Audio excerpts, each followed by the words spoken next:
My name is Erica Glaze, and the title of my speech is Physical Education Required in Schools. According to Gordon Larson from the American Journal of Preventive Medicine, 400,000 people die in the United States each year from poor diet and physical inactivity, and may soon become the leading cause of death for many Americans. Imagine how many lives could be saved if Americans were physically active as younger children. Regular physical education class should be required in schools. Physical education helps children cope with their health, attitude, and mindset. Physical education teaches children how to better their lives and take care of their bodies. Physical education in schools has many health benefits that are vital to a child's well-being. The health benefits include heart function, obesity, and common diseases. First of all, being physically active in school would help a child's heart function better. According to Nutri Strategy, physical activity strengthens the heart, protects against heart disease and high blood pressure, and helps with stress. Physical activity allows blood to generate through the body much easier. Secondly, a child that is physically active in school helps avoid obesity. The American Obesity Association posted facts stating the American government pays $77 million to around 137,000 people each month who are physically obese. Just think, if physical education is required in schools, then fewer children would become obese, and the government could be spending this money on something other than obesity.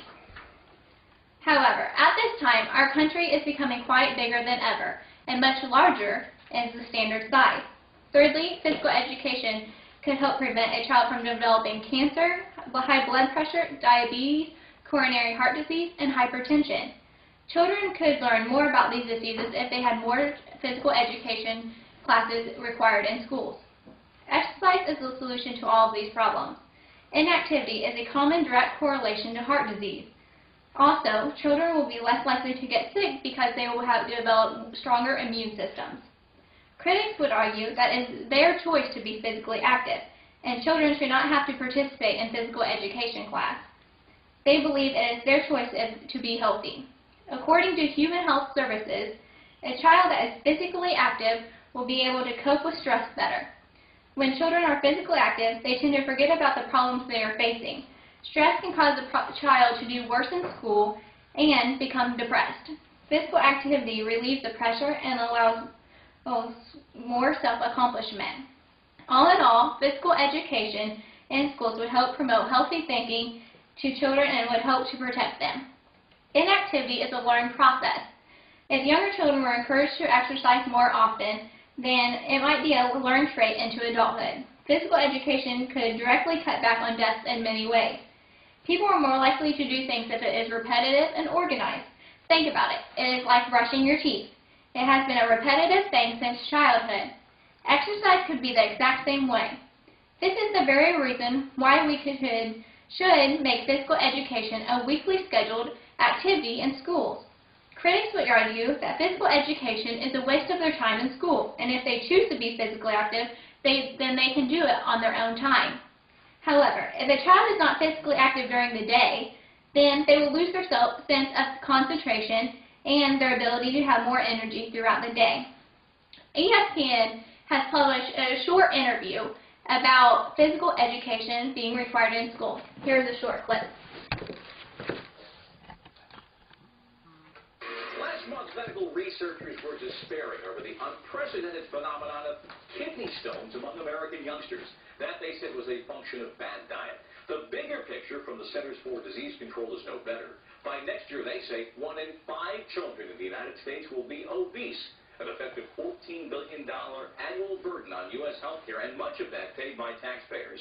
And meantime, that one-time staple of school, gym class, is in many places vanishing. Mark Finner-Rawana on this growing crisis. 1, 2, 3, 4. It's 1 o'clock on a Tuesday afternoon in Marion, South Carolina. Time for PE class for the first and second graders of Easterling Primary School. You wouldn't necessarily know it by following their bounding bodies, but about 1 in 7 of these kids is considered obese. And by the time they reach 4th grade, the national average suggests nearly 1 in 5 will be obese. we have to watch them because, you know, some kids can get overtired. And if you're trying to get a moderate to vigorous activity for 30 minutes even, I mean, some kids aren't able to do that. 1, 2, 3, 4, 5, 6, 7, 8, go. Pete Ellis has been teaching PE for almost a decade now. He has seen firsthand what the statistics have been shouting for years. The country is in the midst of a child obesity crisis. We're seeing larger overweight to obese children with high BMIs that are almost getting to the point where they might be morbidly obese. BMI, or body mass index, is a measure of one's weight in relation to height.